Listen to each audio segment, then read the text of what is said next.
Boa noite, pessoal.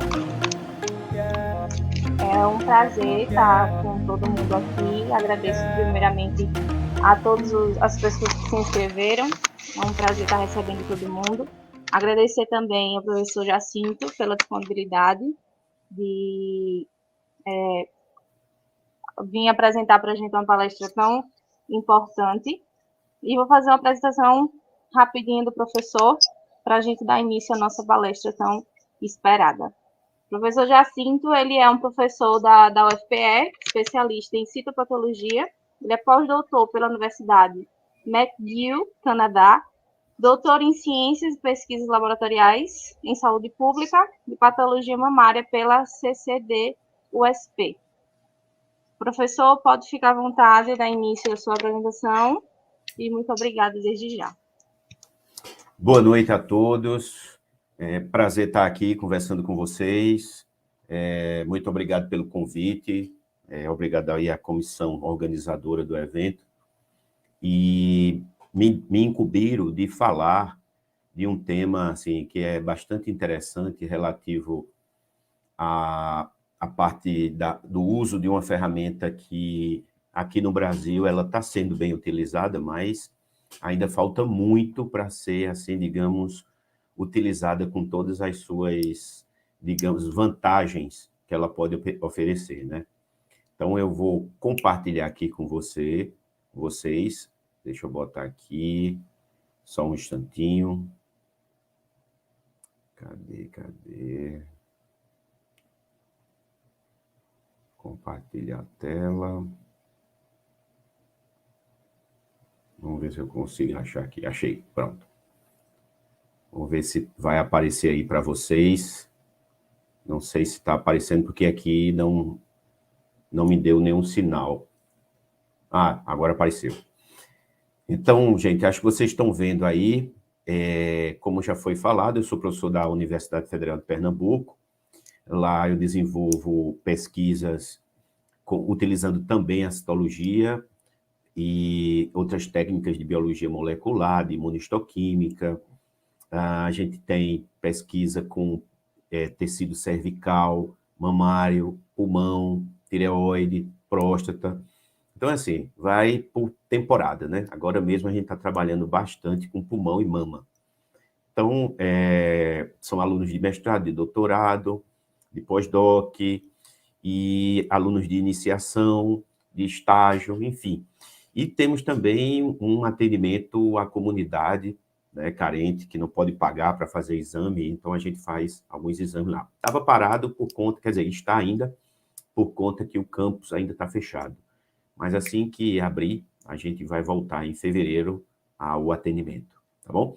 Então, voltando para cá, o que eu vou falar, eu vou conversar com vocês. Metástase. Será que a gente pode utilizar líquidos cavitários para detectar?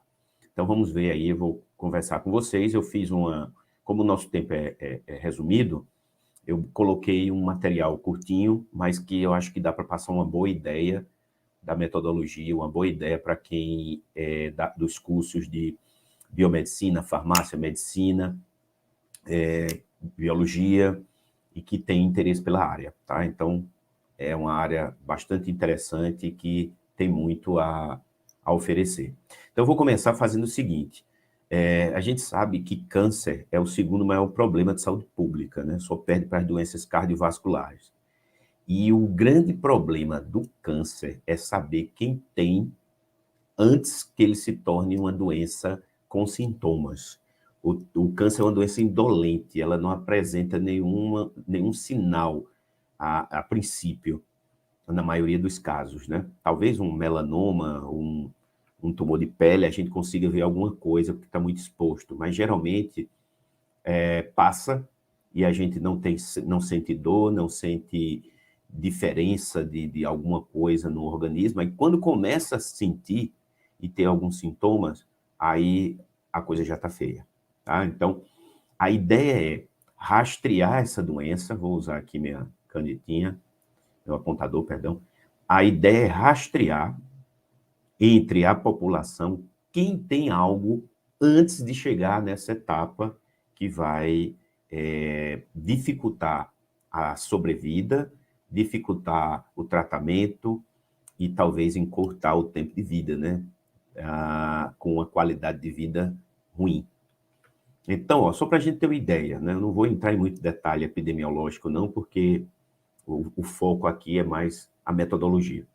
Então, só para você ter ideia, né? Então, a Sociedade Americana Câncer, né, de Estudos em Câncer, ela fez um levantamento e uma estimativa e mostrou, por exemplo, que em 2010, está aqui clarinho, nós tínhamos aí mais ou menos 6,1 milhões de casos novos, né? Ou seja, a incidência, o que vem aparecendo a todo ano. E até 2030 se estima chegar a 8,5 milhões. É muita gente doente. E isso nos países desenvolvidos. E no nosso país em desenvolvimento, olha para aqui, 13,1 milhões de pessoas doentes, ok? Até 2030. Em 2010 tínhamos 7,1. Então, assim, o grande problema é a assistência, o rastreio, essa ideia que eu falei no início, como detectar. E aí, se você parar para pensar que o orçamento em saúde é um orçamento, na maioria dos países, ou é o primeiro ou é o segundo maior orçamento que existe. Então, o governo gasta muito dinheiro com isso. E no Brasil, o levantamento da IARC, que é um órgão internacional que agrupa, né, que faz a epidemiologia de todos os casos de câncer no mundo e relata isso em documentos e estimula pesquisa e tudo mais, ele fez uma estimativa que o Brasil tem um gasto aproximadamente de 25 bilhões por ano só com pacientes oncológicos. Então, é muito dinheiro e muita gente doente, com qualidade de vida baixa e morrendo antes do tempo. Então, se você observar no Brasil, dentro desse número de casos todos, teríamos 600 mil novos casos, ainda em incidência, ou seja, o que a gente tem, mais isso por ano. Então, 600 mil novos casos, com 200 mil mortes, estimada para cada ano. Então, isso acontece por quê? Isso acontece porque o Brasil, em toda a América Latina, ele tem o pior indicador de paciente oncológico, devido à falta de diagnóstico, gente. Então, o povo adoece, não faz exames, não procura rastrear certas doenças na idade ou no período correto. Por exemplo, tumor de próstata, chegou 50 anos, pelo menos, procurar fazer uma avaliação. Família que tem tumor de intestino, né? 50 anos também é uma boa idade para fazer a primeira colonoscopia. O preventivo, que chama o preventivo, depois eu vou falar sobre isso, do câncer de colo uterino, fazendo a citologia. Enfim, essas coisas que a gente vê, né? A rastrear lesões da mama, já se tiver um nódulozinho e coisa e tal. Então, esse diagnóstico, muitas vezes, ele não é feito no período correto. Então, ó, a gente tem aí uma problemática da seguinte maneira. Para evitar a doença, a gente tem que ter prevenção e tem que ter promoção. Então, ou seja, a gente tem que promover conhecimento e uma prevenção primária dependendo do tipo de tumor. Por exemplo, o câncer de fígado, né, um câncer hepático causado pela hepatite B, ele pode ser evitado se você tomar a vacina. Fim de papo. O HPV e colo uterino, você pode evitar 4 tipos se tomar a vacina que o governo distribui de graça. Em outros países é pago, né? Então, isso seria prevenção. A detecção é isso que eu acabei de falar, é detectar aquela célula que está começando a se tornar um câncer. E nessa detecção, a gente pode utilizar, por exemplo, entre uma das ferramentas, a citologia. Então, a gente tem um primeiro problema que é aqui, promoção e prevenção. E depois um segundo problema que ainda é maior ainda, que é essa detecção precoce, essa detecção inicial. Passado isso aí, gente, vai ter que chegar a tratamento. Esses tratamentos são caros, são difíceis e ainda por cima só são feitos em centros de referência. O que é que significa isso? Centros especializados naquilo, e você sabe que nem em todo lugar que tem. Então, por exemplo, o tratamento de câncer leva muitas vezes a cirurgia, uma químio, uma radioterapia. E isso não tem em todo lugar. Então, está aí um grande problema. Então, se a gente conseguir atuar nessa primeira parte do problema, a gente vai resolver muita coisa. Se nessa daqui, a gente também vai resolver muita coisa. E juntando as duas, a gente vai diminuir muito isso aqui. Então, o Brasil, apesar da Constituição garantir saúde, você sabe que alguns tratamentos oncológicos são caríssimos, algumas sessões de químio, às vezes uma sessão, a pessoa tem que fazer algumas, pode chegar a custar 20, 25 mil reais, uma sessão. Vai depender muito da época e do preço do dólar. Então, o ideal seria diminuir isso daí e diminuir o sofrimento da população. Então, gente, qual é o grande problema disso?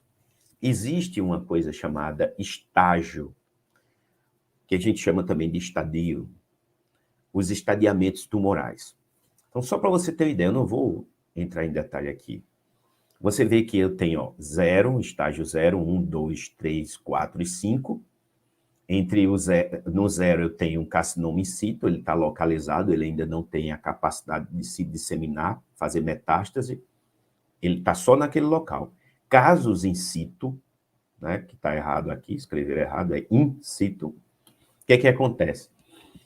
Você cura a paciente. Então, vamos supor, a paciente fez uma citologia cervical, aí viu que tinha um carcinoma in situ, ou seja, tinha uma lesão de alto grau, e quando fez lá o teste, acusou que era um carcinoma in situ. Pronto, ela vai fazer ou uma esterectomia, dependendo da idade, ou um cone. Tira o colo. Depois esse colo se reconstitui, ela pode ter filho, não tem problema nenhum. Faz esterectomia quando já tem uma idade mais avançada, e aí não vai ter mais filho. E aí, essa paciente curou, ela cura. Agora, vamos ver aqui estágio 1. Início de tumor na área inicial, mas sem comprometimento linfático. Ou seja, eu ainda não fiz metástase para os linfonodos. Eu não tenho células circulantes, né? Eu não tenho. Então, eu tenho um tumor de risco, eu tenho um prognóstico, um valor preditivo positivo incerto, pode ser que apareça ou não, mas aí já muda um pouco. Por quê? Porque eu vou ter que fazer a remoção desse tumor e vou ficar acompanhando.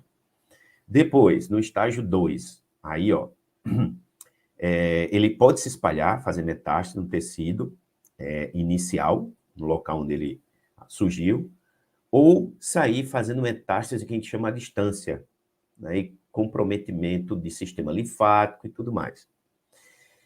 Veja, aqui a coisa já ficou pior do que 1. E 3 e 4 nem se fala, ou seja, no 3 eu tenho um tumor bem desenvolvido no local onde ele está, depois ele já se espalhou para um determinado tecido e está causando comprometimento linfático.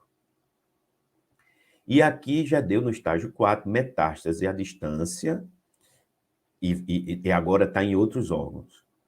E a fase terminal. Qual é o grande problema disso daqui? O que é que isso indica para a gente, esse estágiozinho aqui, esses dois? É a maioria dos tumores detectados no Brasil. Imagine, se você tem um tumor avançado desenvolvido, que está espalhado por mais de um tecido, certo? Com comprometimento linfático, as chances de cura não tem mais. Não existe chance de cura. Existe um período de remissão. Mas essa doença corre o risco de você desenvolver 1 ano depois, 2, 5, 10, 15, 20 anos depois. Quando está nesse estágio 4, aí a coisa realmente, esse paciente tem uma taxa de sobrevida, ou seja, do diagnóstico, do procedimento, até ele ficar livre da doença, digamos assim, esse tempo de vida dele, essa taxa de sobrevida é muito curta. Então, essa pessoa, às vezes, nem compensa fazer cirurgias e mais cirurgias para remover pontos de metástase, porque, às vezes, não tem como evitar que aquele tumor termine matando. E aqui o estágio 5, que é o pior, né? Então, só para você ter uma ideia, essa pesquisa foi de 2010, apesar de 11 anos atrás, o Tribunal de Contas fez esse levantamento e viu que 60,5% dos casos de câncer são diagnosticados, ó, estágio 3 e 4. Tá vendo? Então, fica difícil, gente. Fica difícil de resolver o problema quando está nesse estágio aí. Não vou dizer que não resolve. E a pessoa, tem casos, né? Tem casos da pessoa que estava no estágio 4 e viveu aí um bom tempo. Mas é difícil. Então, ó, qual seria, por exemplo, a utilidade da citologia nesse caso? Todo mundo conhece citologia cervical, né? De colo uterino. Está aí 2 colos, 2 fotos, mostrando 2 lesões. E a vantagem da citologia no colo uterino é que você pega as lesões intraepiteliais, as lesões que ainda vão se tornar câncer mesmo para valer. E aí você leva tempo para que isso desenvolva. Então, durante a vida, idade fértil, a mulher começa a fazer sua citologia, e se ela tiver alguma coisa, uma hora dessa vai detectar, e ela vai ou queimar essa lesão, ou fazer um cone, né, como eu falei, ou esterectomia, ela vai ficar curada. Depende de tudo, depende da idade, certo? Bom, aí o que é que acontece? Saindo da citologia cervical, indo para não ginecológicas, né, a gente tem a citologia, entre elas, dos líquidos. A gente tem líquidos em algumas partes do corpo, mas esse líquido, na realidade, ele é fruto de algo que deu errado. Ou seja, por exemplo, eu peguei aqui, para não ficar muito grande e amplo e a gente terminar se perdendo no conteúdo, eu selecionei aqui, ó, cavidade peritoneal, pleural e pericárdica. A gente tem todas essas membranas, né? E aí o que acontece? Nessas membranas, que o órgão está mergulhado, imerso, elas não existem, não existe esse espaço. Elas estão quase que aderidas uma da outra, elas não estão aderidas porque tem um líquido para esses órgãos que se movimentam, o pulmão movimenta, o intestino movimenta, né, o coração movimenta, o joelho movimenta, testículo movimenta. Então, tudo isso aí são cavidades que podem reter líquidos. Esses líquidos podem ser fruto de um transudato ou um exudato, e aí ficar depositado dentro dessas membranas. Aí, então, ela se dilata, ela aumenta. Então, esse líquido que está aqui dentro, ele pode trazer muita informação para mim, certo? E aí, eu vou pegar esse material, vou puncionar, né? E tá aqui, onde está branco, é tudo tomado por líquido. Aqui um líquido acítico, né? E aí vou estudar esse líquido. Então, vamos ver como é que é isso. Então, ó, tá aqui uma imagem, um raio-x, mostrando justamente a área que o líquido está ocupando. Esse líquido pode ser puncionado aqui por uma coleta chamada toracocentese, isso eu estou falando a nível de pleura, mas aqui também eu posso fazer a punção do líquido acítico, ou quem vem fazendo derrame, né, efusões, que também os americanos chamam de efusões, precisa de um dreno, porque esse material ele não pode ficar na cavidade, né? Ele tem que ser removido, porque não somente por conta do desconforto, mas os riscos de infecções bacterianas, deposição de cristais, uma série de coisas. Então, precisa retirar daí. Então, esse líquidozinho que está aqui drenado desse paciente que tem problema e tem essa deposição desse líquido constantemente, ele precisa ser enviado para o laboratório. Ou então a seringuinha aqui, ó, com o líquido também. Daí, ó, essa análise já vai começar a partir do momento que você recebe o líquido. Então, você está lá no laboratório, vai receber ou na seringa, ou em uma proveta, ou em um potinho, ou em um tubo. E você vê que tem várias cores aqui, ó. Então, cada cor dessa já me traz uma informação. Geralmente, o normal está aqui, ó. Ou seja, amarelo claro, né? Às vezes, um coágulo um pouquinho mais escuro, me dizendo alguma coisa está errada aí. Hemorrágico, né? Quiloso, e a gente tem que saber se esse quiloso é por conta de gordura ou é por conta de atingir o sistema linfático. Então, basta a gente centrifugar que vai ver se depositou o material ou não. E material seroso com sangue, né? Muitas vezes está ligado à infecção bacteriana. Então, você já começa a analisar por aí. É muito importante quando a gente recebe material hemorrágico, né? Ou AMBA, aquele meio marrom. Porque tumores avançados, eles geralmente vão fazer o quê? Criar uma área de necrose, vai ter uma área circunvizinha que ela vai promover aí uma inflamação, essa inflamação pode ter sangramento e já é um bom sinal. Bom sinal que eu digo para o citologista, para ajudar no laudo do citologista. Então, para fazer a citologia, geralmente se usa de 10 a 50 ml, e isso precisa ser preparado, né?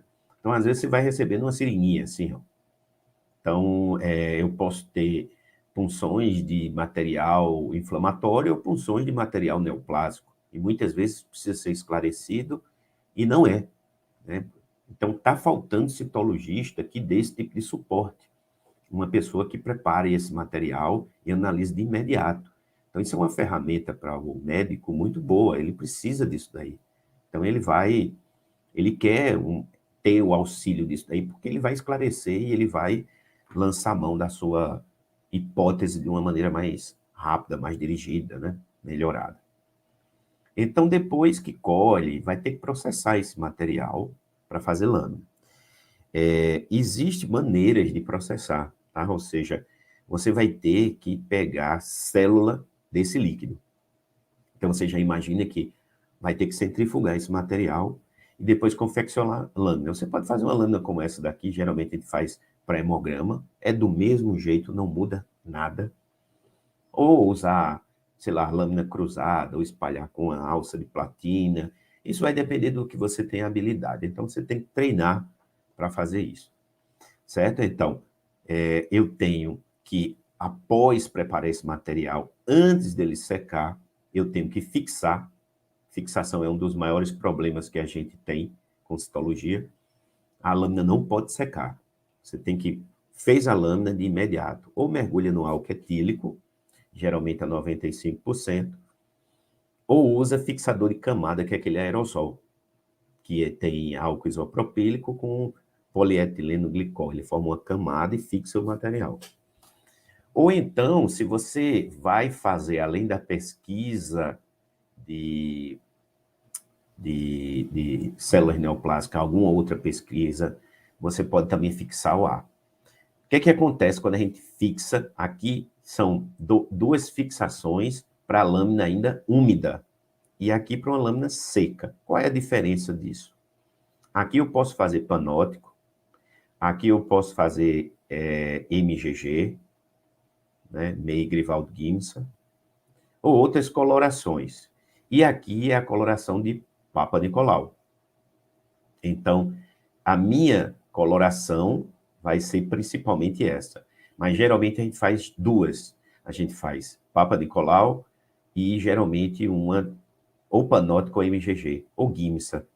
Tá? Por quê? Explico já já. Deixa a gente chegar mais para frente. Então, ó, recebi o material,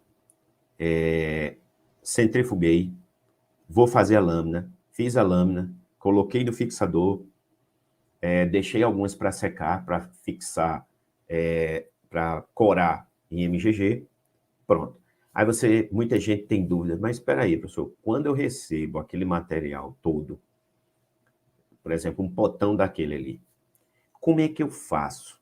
Simples, homogeneiza bem aquele material e alicota ele, por exemplo, tira 50 ml, 40 ml e vai processar esse material.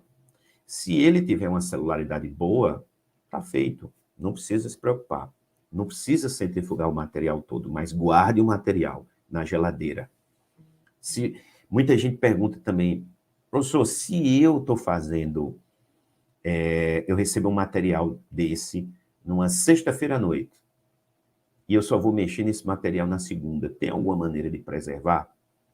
Aí eu sempre digo, não deixe mais de 24 horas nem o líquido, porque ele se estraga, mesmo utilizando algum tipo de preservante. O melhor preservante que tem é a geladeira, mas é a geladeira por 4 ou 8 horas no máximo. No máximo, estourando no outro dia, mas mesmo assim já vai estar alterado.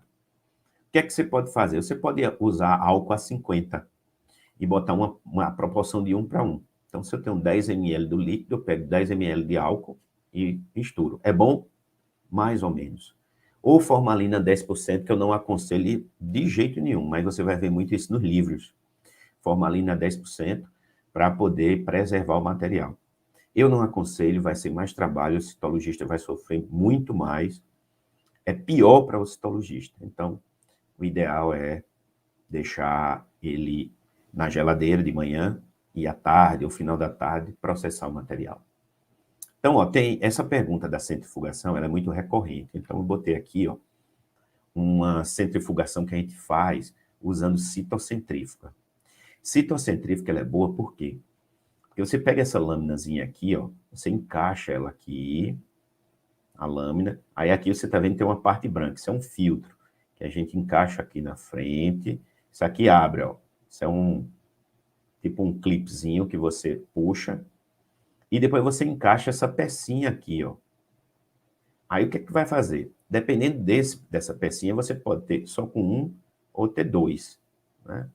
Aí o que é que você faz? Você bota o líquido aqui, geralmente a gente deixa decantar um pouco, ou então bota alíquotas em vários, né, no rotor da centrífuga, e de um caso só, a gente às vezes faz 4, 5, 10, 20 lâminas, dependendo do caso. Material com escassez celular não dá, né, para fazer muita coisa. Ou se você receber 1 ml de um líquido, não vai dar para fazer muita coisa, né? O que a gente já condena, quando vem pouco líquido, a gente já condena, se não achar nada, já coloca lá, que foi recebido no laboratório apenas 1,5 ml, 2 ml de líquido. E aí, quando você centrifugar, tem uma coisa muito boa. Se o material tiver muitas células, geralmente os tumores, as células perdem coesão, então você tem amostras ricas de celularidade. Elas não ficam sobrepostas. E aí você consegue ver bem o limite da célula. Membrana citoplasmática, membrana nuclear, não fica uma célula sobreposta à outra, né? E isso ajuda muito, ajuda porque eu vou mostrar aqui a importância do detalhe do material bem distribuído na lâmina. Ah, professor, mas eu não tenho citocentrífuga, eu estou montando meu laboratório, eu não tenho condições de comprar uma citocentrífuga agora. Como é que eu faço? Centrífuga normal.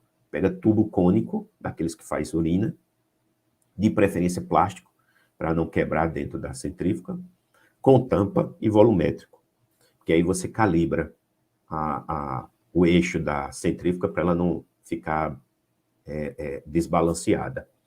E aí você centrifuga, tira o sobrenadante e aspira, né, o material que fica, o pellet que fica lá no fundo do tubo cônico.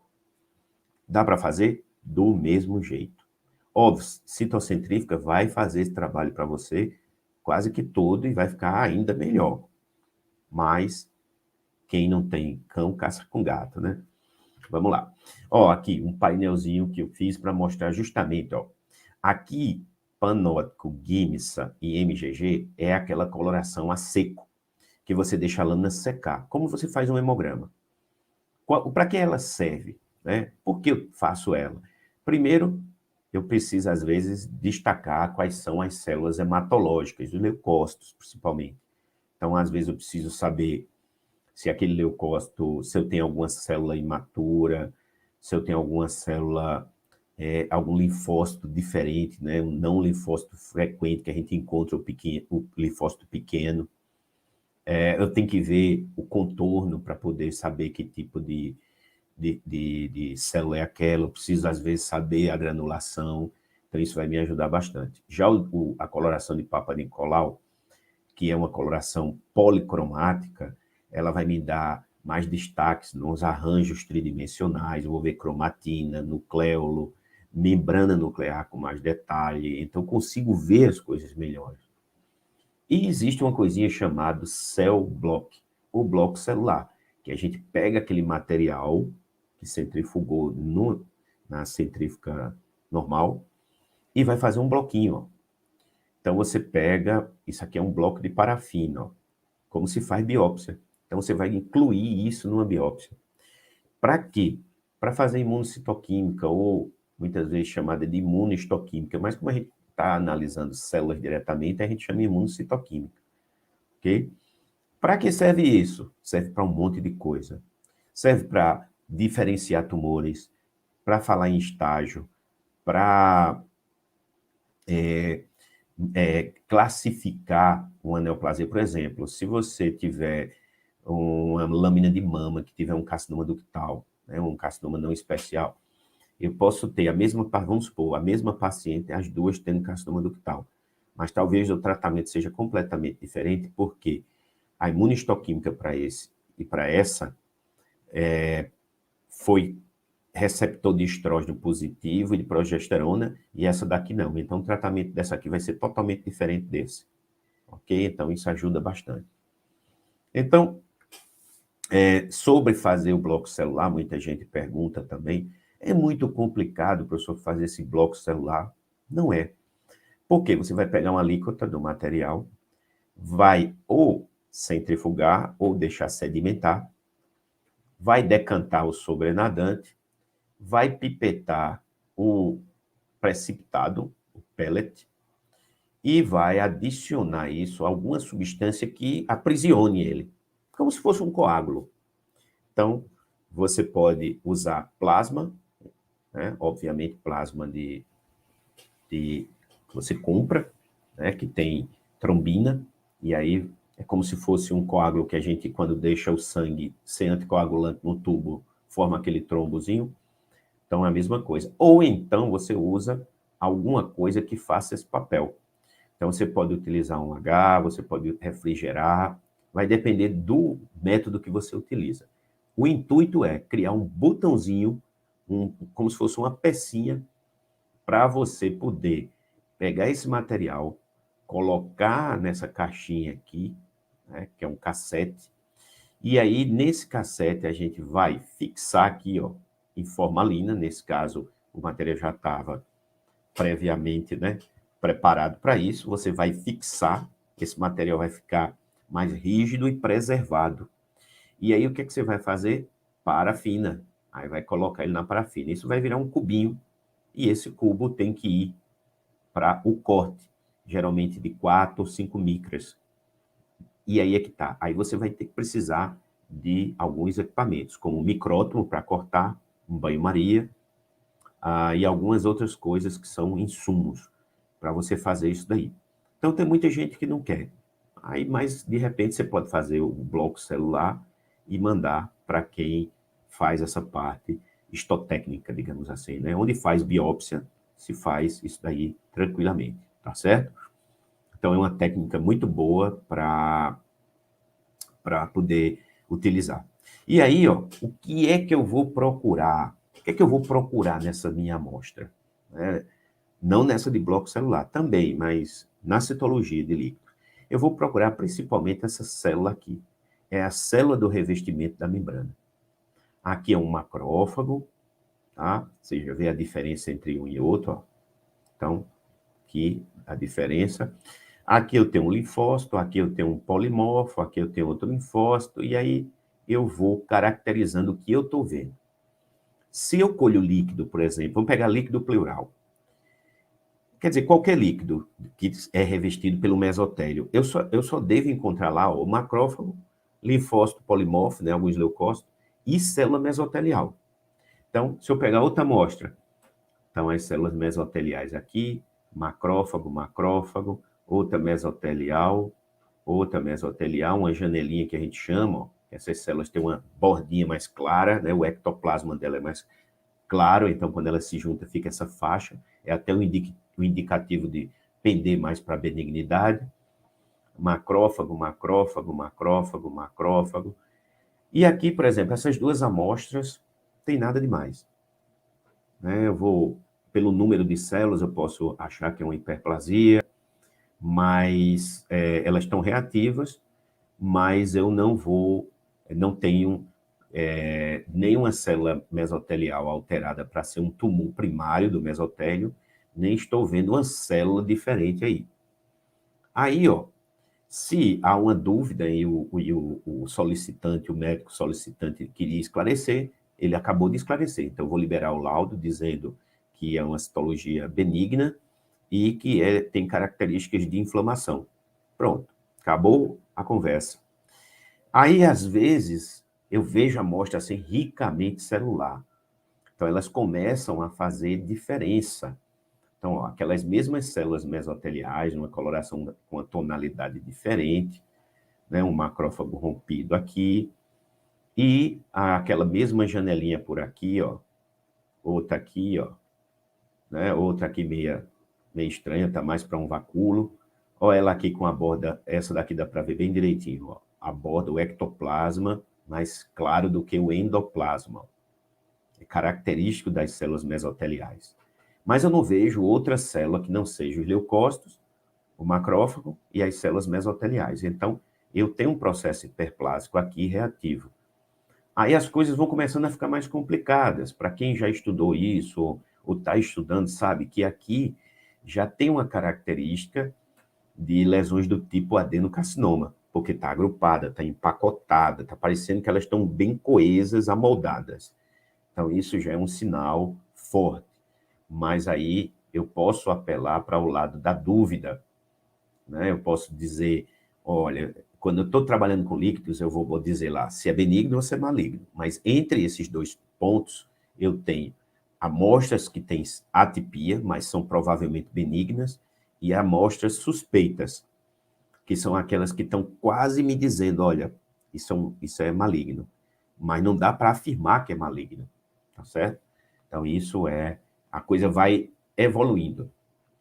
Então, ó, às vezes eu encontro características que realmente me dão a informação que eu busco. Então, ó, quando eu encontro células mesoteliais agrupadas assim, formando projeções, ó, esféricas, que os americanos chamam de módulas, né? Esses agrupamentos tridimensionais, ó, como se fosse uma projeção com sobreposição celular, ou seja, ele tem altura, são arranjos tridimensionais, 3D que a gente chama, eu já sei que isso é maligno. Então, se é de célula mesotelial, é um mesotelioma, um tumor primário desse revestimento da membrana, que é um mesotélio. Às vezes, eles não estão agrupados. Eu posso ter as células atípicas dispostas, né, difusamente. Então, eu tenho aqui um tipo de mesotelioma maligno que se apresenta diferente das outras. Então, por isso que a gente tem que estudar, né? A gente precisa estudar cada tecido que a gente está trabalhando para poder acumular essas informações, deixar tudo gravadinho para quando ver, reconhecer. Aí, ó, isso é o tumor primário. Então, os líquidos, quando aparecem, pode ser por conta do tumor primário, que seria o mesotelioma, mas pode ser de um tumor que infiltrou na membrana. E aquela célula tumoral daquele outro tumor agora está aparecendo no líquido. Então, isso é o importante do negócio. Então, ó, vê só. Aqui, um adenocarcinoma ovariano. Por quê? Ó, células empacotadas, com projeções. Então, existem vários adenos no corpo que podem surgir, né? Eu posso ter um adeno na mama, posso ter um adeno no estômago, no intestino, né? Onde eu tiver célula glandular, onde eu tiver glândula, eu posso ter adenocarcinoma. Ah, mas esse adenocarcinoma ovariano foi dado pela citologia? Não. Aqui, o que é que a gente vai ver? A gente vai liberar como maligno, né, porque uma população diferente não é célula mesotelial, e vai dizer que ele tem características de adenocarcinoma. Aí vão ter que estudar, fazer uma imunohistoquímica, fazer talvez uma biópsia e procurar esclarecer de onde veio esse tumor. Às vezes o tumor de origem primária é tão pequenininho que até no PET scan, que é aquela tomografia, digamos assim, mais refinada, com contraste, você não consegue ver. Então, ó, esse de próstata. Então, um adenocarcinoma de próstata Também é a mesma coisa. Como é que o citologista vai liberar? Vai liberar, olha, tem um adeno, ou é maligno, né, positivo para células malignas ou para a malignidade, e tem característica de adeno. Só isso. O citologista ele não vai dizer qual é o tumor, porque não tem como. Você não tem diferenças. O método vai rastrear. Quem for negativo já se livra. Quem for positivo já vai ser triado para o caminho do tratamento. Então, aqui, mesmo na histologia, às vezes, precisa de fazer imunistoquímica. Então, na citologia, já pode fazer com um bloco celular. Já dá para fazer. Né? Aí, veja só. Por exemplo, um adeno gástrico. Então, a citologia viu aqui, ó o contorno desse núcleo. O núcleo está escuro, hipercromático, contorno irregular, variando de tamanho. Aqui é uma mesma célula, aqui é uma célula formando o que a gente chama de anel de Sinnett. Aqui também, todas essas células que eu estou marcando aqui são células neoplásicas, tá certo? Ó. Então, essas células me dão uma informação, como citologista, eu vou botar lá positivo para células malignas, ou neoplásicas, ou malignidade, e posso colocar lá algumas características que são importantes. Então, por exemplo, anel de Sinnett é importante porque ele aparece em vários tipos de tumores, mas só naqueles. E, por exemplo, tumor de mama, de estômago, que mais? Mama, falei, estômago, endometrial, tubário e por aí vai. E aí o que acontece? Eu libero, posso dizer que tem anel de Sinnett, e como tem anel de Sinnett, é compatível com adenocarcinoma. Então, na citologia, eu não vou dizer de onde veio, eu simplesmente vou dizer que ele tem essas características. E aí vão estudar para descobrir a origem do tumor primário, porque isso é uma metástase. Então, a ideia é o seguinte: se eu encontrar qualquer outra célula que não seja célula mesotelial no líquido, eu tenho uma população diferente que não deveria estar ali. Então, eu tenho o quê? Uma citologia positiva. Né? Daí, ó, eu tenho, por exemplo, aqui, outro gástrico, né? Ó, anel de Sinnett aqui, tá vendo? Ó, só para mostrar que tem a mesma coisa, e por isso, como é que eu vou chegar aqui? Por exemplo, eu sei que anel de Sinnett tem em todos esses tumores. Como é que pela citologia eu vou dizer? Então, eu posso pegar esse material, fazer imunistoquímica, pegar um marcador para que seja positivo ou não para um determinado tumor primário. Então, posso fazer um que para tumor de ovário ele não marque, mas marque para tumor de estômago. Fazendo um negócio bem simples aqui para que a gente entenda. Aí eu poderia dizer, olha, o perfil desse tumor tem características para tumor gástrico. Às vezes, o exame de imagem já dá essa informação. Como? Você faz o exame de imagem, faz a punção, o citologista libera o resultado, diz que é positivo, característico de um adeno. Quando chega lá na imagem, você vê que tem uma marcação ali numa área, por exemplo, no estômago. Então, o oncologista já vai juntar as informações e já vai começar a resolver o problema, né? Pelo menos tentar. Então, esse tumor aqui está bem avançado, isso aqui amarelado, né? Essa área aqui, ó, tudo hemácia. Você vê que tem macrófagos aqui, tem polimorfos, ó, tem linfócitos. Então, assim, para você fazer essa citologia, tem que ter treinamento. Não aconselho ninguém a se lançar no mercado para fazer um exame de tamanha importância sem o devido treinamento. Pode ser que entre numa fria, viu? Próximo. Um melanoma. Então, você vê, ó, um melanoma no líquido. Aí isso é um líquido pleural. E o melanoma, o que foi que aconteceu? Ele migrou, deu metástase e infiltrou. E aí apareceu lá. Perdão, é líquido acítico, esse daqui. Me lembrei agora. Aí você encontra o quê? Células desse tipo, ó. Ó, inclusive fazendo fagocitose aqui, tá vendo? Ó, com essa pigmentação. Então, se sua coloração estiver boa, você vai ver isso. Ah, professor, então quer dizer, toda vez que tem essa pigmentação, eu já sei que é melanoma. De jeito nenhum, repito. Não, a gente não diz qual é o tumor. A gente até pode interrogar. Por exemplo, vamos supor, eu tenho experiência de tanto ver metástase de melanoma e vi disso, isso é um melanoma, por quê? Está igual a outros casos, que ainda pode ser diferente. Eu posso botar lá, né? Positivo, né, para células malignas, e abrir e botar parênteses e botar melanoma e interrogar. Então, já estou dando uma dica para quem vai receber o exame. Vamos em frente. Eita, quase que eu passava aqui. Foi aqui. Ó, um de pulmão. Então, você pega um líquido pleural com um tumor de pulmão que infiltrou na membrana e está aparecendo no líquido. Então, eu tenho aqui, ó, fagocitose, um anel de Sinete, né? Ó, macrófagos, linfócitos, ó, misturado com polimorfos. Então, eu vou reconhecendo as células todas.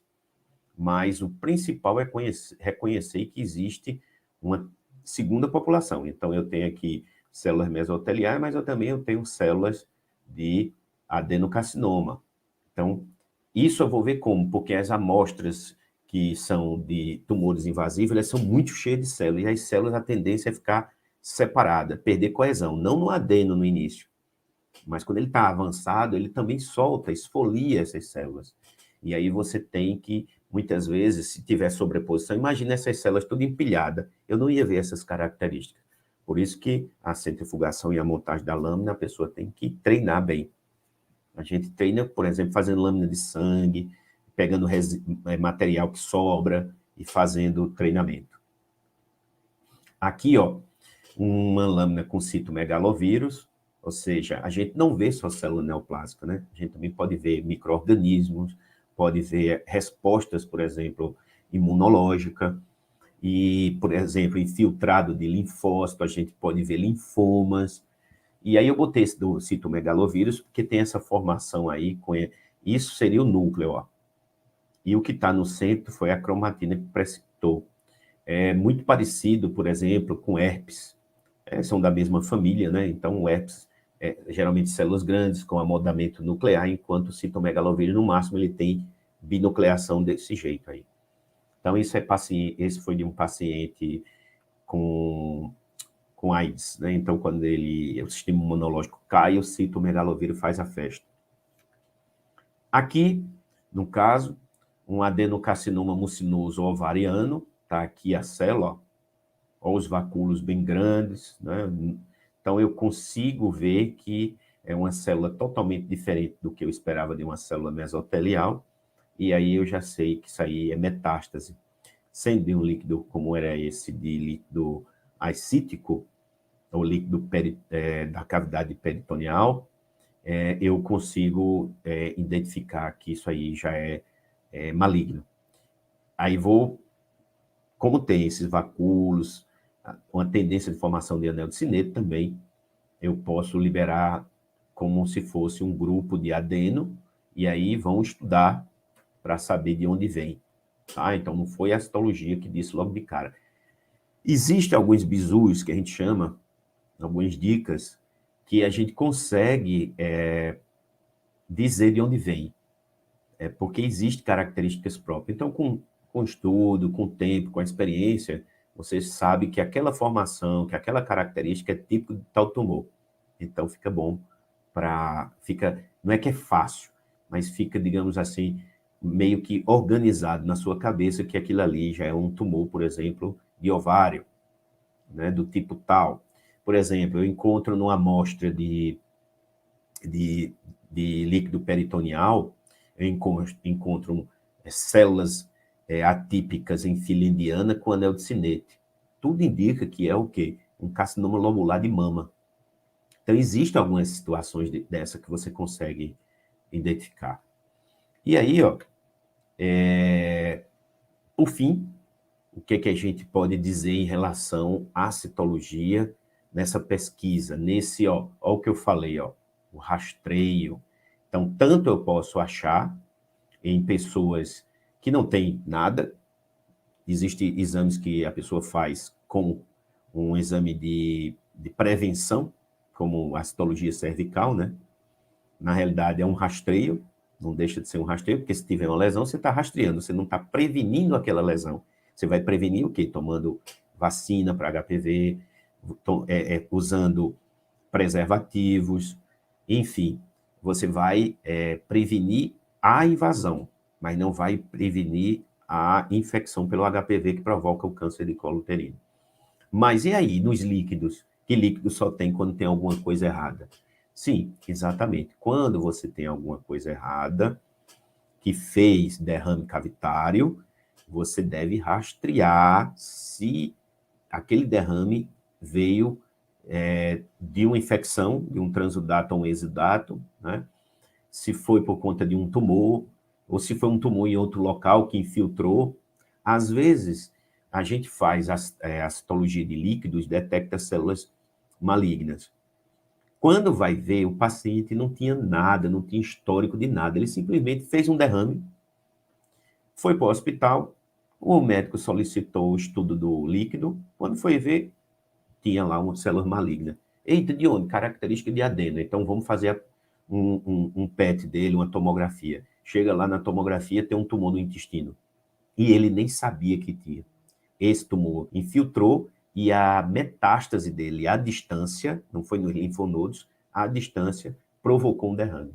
Então, isso é muito interessante, e aí você esclarece de onde veio aquilo ali. Então, os pontos fundamentais para essa citologia ser mais aplicada é justamente implementá-la, né, utilizando para rastreamento em larga escala, para diversos lugares do corpo. Né? Então, a citologia tem que ser mais utilizada, ela está sendo muito pouco utilizada. Ela está aumentando, mas ainda precisa que se use mais a ferramenta. Preparar a equipe para isso, e isso aí tem que ser feito, né? O Brasil tem até aumentado o número de citologistas, tem muito biomédico farmacêutico fazendo, né, e biólogo fazendo citologia, então melhorou bastante, mas ainda é muito pouco. Na saúde pública, o SUS precisa ser informatizado para fazer o acompanhamento desses pacientes, né, homem e mulher, e como 70% da população depende do SUS, então não tem jeito, tem que investir nesse setor no SUS, né? E viabilizar a execução das punções, porque muitas vezes até pode ter um laboratório que faça citologia, mas não tem quem faça a punção. Muitas vezes essas punções podem ser guiadas por ultrassom. E aí, nos derrames não, porque está lá o líquido, né? Só quando você coloca a seringa, você já vê o líquido aparecendo no êmbolo. Então é simples, mas, por exemplo, em nódulo, né, em cistos, você precisa guiar a punção. Então, gente, era isso que eu tinha para falar para vocês. Vou deixar agora um espaçozinho para a gente conversar, ou tirar alguma dúvida, ou perguntar, ou fazer algum comentário. E aqui eu deixo para vocês no meu site, onde você encontra tudo que eu oferto ou faço, né? Então, aqui tem minhas redes sociais, você pode me seguir lá, é Professor Jacinto Costa, você vai me achar principalmente no Instagram, mas eu estou em todas as redes aí. Lá também tem falando sobre meus cursos digitais, né, online, os cursos presenciais que a gente deve estar voltando no ano que vem, a pós-graduação, que a partir de segunda vai estar aberta, em citologia clínica, lá na Universidade Federal de Pernambuco, a qual eu coordeno. Os livros que eu já publiquei estão aí disponíveis no mercado, os meus vídeos que tem no YouTube, ó, você só chegar lá também, Professor Jacinto, você vai encontrar um monte de coisa lá e outras informações, tá certo? Então, eu devolvo a palavra ao pessoal da organização e me coloco à disposição para responder alguma dúvida. Ótima palestra, professor. Já agradeço de antemão em nome do comitê de organização. Foi incrível, como sempre, o senhor apresenta. Nós temos aqui algumas perguntas no chat, tem muita gente elogiando a sua palestra, que foi muito boa, que foi um show, que foi um trabalho incrível. E a primeira pergunta que a gente tem aqui é da Cristiana, e ela pergunta qual o percentual de risco de infecção nesse processo de drenagem sobre os líquidos cavitários. Olha, vê só. Pelo que eu entendi, ela quer saber a frequência de infecção ou uma infecção consequente à drenagem. Eu acho que é sobre a drenagem mesmo, sobre o risco Certo, da certo. drenagem, de infecção.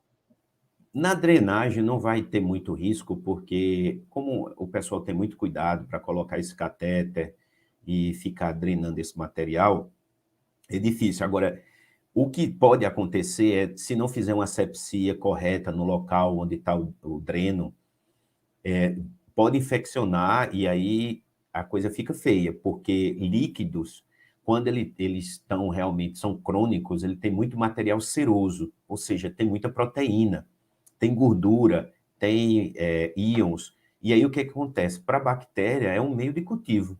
Então, o interessante é o quê?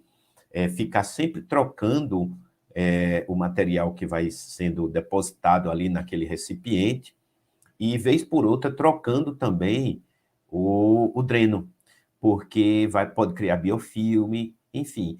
Não é uma coisa muito comum acontecer, não. Pelo menos que eu tenha visto, né? Eu tive laboratório dentro de hospital, quase 18 anos, e, assim, eu não via muito isso, não. Mas pode acontecer, né? É pouco, mas pode acontecer. Mas o risco é bem baixinho. Certo. Puxando o gancho dessa parte desses procedimentos, tem outra pergunta que pergunta sobre se esse exame é de alto custo, caso queira colocar em um futuro laboratório. Essa pergunta foi de Glauber. Pronto, olha, esse exame, ele é relativamente barato. Porque é o seguinte, o que é que você vai... Pelos convênios, inclusive, todos eles são cobertos, e cada coisa você cobra a parte.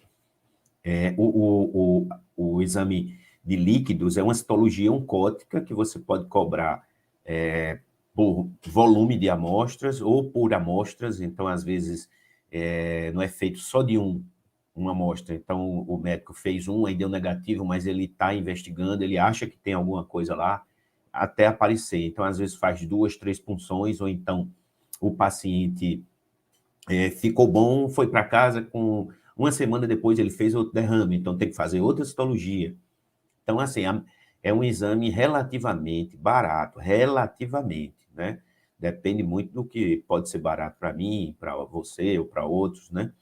Mas, assim, o SUS cobre todo o procedimento, da coleta até, inclusive, o bloco celular, e os convênios também. Está na tabela básica dos convênios, e aí tem que fazer mesmo, se precisar, o paciente tem direito a fazer isso. E, assim, é uma média, mais ou menos, desses exames, em torno, ele pode variar entre 120 a R$ 300, mais ou menos, um exame desse, de líquidos. É uma citologia oncótica. Vai depender do local, vai depender do serviço, né? Quanto mais especializado, quanto mais assim, conceituado, mais se dá o direito de cobrar mais, né? É mais ou menos por aí. Certo. Tem mais duas perguntinhas aqui. Tem uma pergunta relacionada à citologia, sobre a liberação de um laudo. É comum ser liberado como ascos ou não é tão bom liberar dessa forma? Não, veja, a questão do ascos porque é o seguinte, existe o que a gente chama de lesões indeterminadas, são lesões que você não tem como dizer qual é o tipo de lesão. Então, às vezes você tem uma alteração um pouco maior do que inflamação e menor do que uma lesão de baixo grau. Aí como é que você faz? Como é que eu saio disso aqui? Se eu tenho inflamação, ela tem alterações que são características de reatividade. Eu tenho uma lesão de baixo grau que tem as características dela. Agora, tem hora que eu estou no meio ali, eu tenho um pouquinho mais das alterações de inflamação e um pouquinho menos de uma lesão de baixo grau, no caso, um helicil. Nesse caso, você não tem alternativa, você tem que liberar ASC e AS, o que vai gerar o quê? A oportunidade dessa paciente, depois de 6 meses, repetir. Se isso vai evoluir ou não, se evoluiu para helicil, pronto, está feito o trabalho, você agora vai liberar helicil. Se ela regrediu, quer dizer, poderia ter sido realmente uma resposta inflamatória, ou então era um HPV que estava desenvolvendo ali, mas ele não achou o ambiente propício e aí regrediu. Por quê? Porque as lesões, por exemplo, de helicil, mais de 60% dela podem regredir espontaneamente.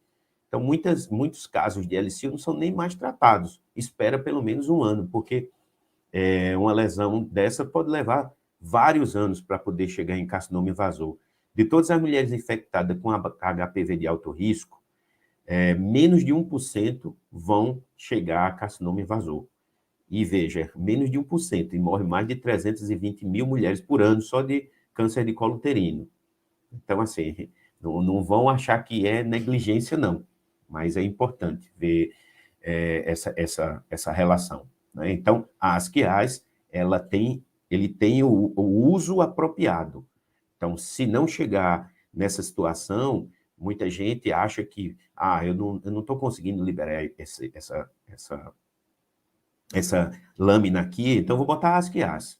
Não é assim, porque você pode estar repetindo o erro. Então, existe uma regrinha que diz o seguinte: não deve exceder 5% asquiase numa rotina laboratorial dos casos positivos. Então, fica ligado nesse percentual aí. Maravilhoso. E, para finalizar, tem outra perguntinha aqui. Pergunta assim: é possível ter metástase para o pulmão por causa de um câncer de mama? Sim, sim. É possível, sim. Porque não somente é possível, como é um dos locais onde o câncer de mama mais faz metástase. É fígado, pulmão e osso.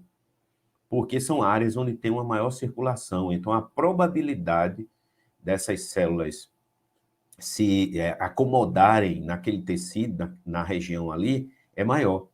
Então, assim, a coisa que nunca deveria acontecer, porque é um esforço, digamos assim, mais do que a própria existência da célula, ela conseguir sair de um nicho, né, o sítio primário do tumor, sair de lá, migrar pela matriz extracelular, passar pela membrana basal, passar por parte do estroma, cair no capilar, cair na circulação sanguínea ou linfática, depois chegar em um local, atravessar esse capilar ou esse vaso, entrar em outro sistema desse inverso e formar uma metástase. Então, veja você como assim, hercúleo o esforço de uma célula dessa. Por isso que muitas vezes o tumor secundário você não consegue tratar da mesma maneira que tratou o primário, com as mesmas drogas, porque essa célula aqui já adquiriu uma resistência e ela não responde mais àquele tipo de tratamento. Então, é muito comum isso. Então, mama tem pulmão, fígado e osso como os mais, digamos assim, incidentes, né, mais frequentes, melhor dizendo, locais de metástase de câncer de mama, né? Maravilha, professor. Mais uma vez, eu agradeço aqui em nome do Comitê de Organização do Conimune. Foi um prazer ter o senhor conosco.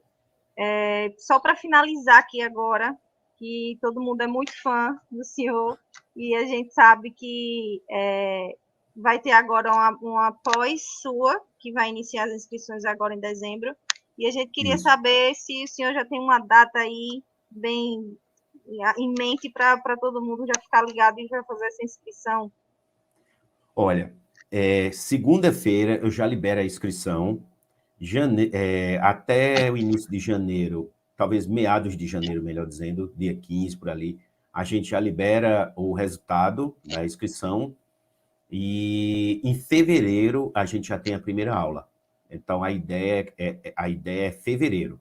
Como a gente já tem uma quantidade de pessoas suficiente para abrir após, eu creio que a gente não vai ter nenhum adiamento, nada disso, porque o mínimo para abrir são 20 alunos. Vamos ter 40 vagas. Então, 20 alunos a gente já tem praticamente, né? Assim, de pessoal interessado, porque não tem nenhuma inscrição ainda feita, né? Mas aí, vá lá no site, no meu site, que eu já vou deixar liberado lá, na segunda-feira, a ficha de inscrição. Então, a única coisa que você vai fazer é preencher essa ficha, colocar lá, digitalizar alguns documentos e pagar uma taxa de inscrição e enviar isso para o e-mail. Pronto, só isso. Aí depois a gente entra em contato avisando aí se deu tudo certo, se a pessoa já pode efetuar a matrícula. Então, você só vai fazer a matrícula em fevereiro, tá certo? Então, perfeito. Muito obrigada, professor. Muito sucesso. E, mais uma vez, agradeço de todo o coração por toda a disponibilidade. Muito obrigada. Eu, Boa noite. Eu que agradeço a todo mundo que estava aí, que assistiu, que elogiou. Muito obrigado também, gente. Prazer sempre estar conversando aqui com vocês, principalmente falando de citologia, falando desse universo aí, que é uma área que eu amo muito, sou apaixonado pela citologia, e aí é sempre um prazer. Então, sucesso para todos vocês aí, estudem bastante, trabalhem bastante para ser profissional de referência. Tá certo? Forte abraço. Obrigado, gente, pelo convite.